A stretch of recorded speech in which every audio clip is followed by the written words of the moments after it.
कटनी की रहने वाली अर्चना तिवारी जो पिछले लगभग 13 दिनों से लापता थी, वो आखिरकार मिल गई है।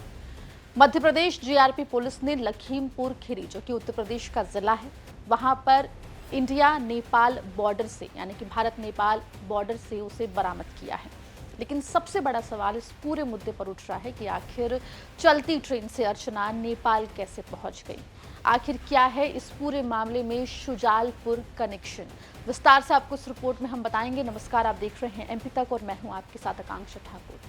लगभग पिछले 13 दिनों से पूरा प्रदेश अर्चना तिवारी की सकुशल वापसी की दुआ मांग रहा था।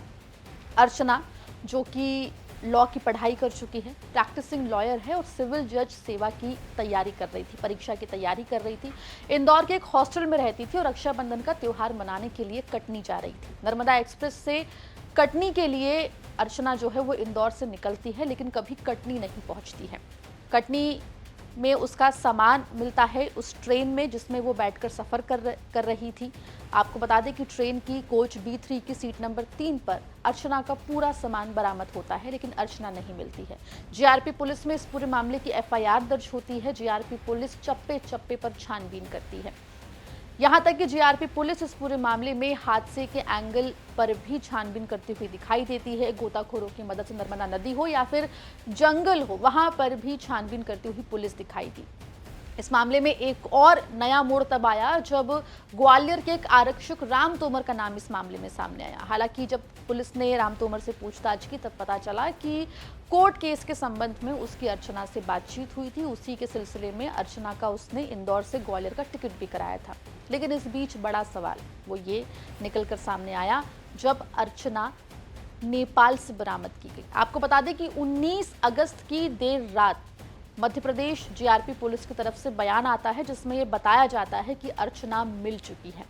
अर्चना नेपाल में थी। जानकारी जो मिल रही है उसके मुताबिक अर्चना जो है वो काठमांडू में थी, जहां पर उसकी लोकेशन को ट्रेस कर उसे बॉर्डर पर बुलाया गया और लखीमपुर खीरी जिले से उसे बरामद किया गया है।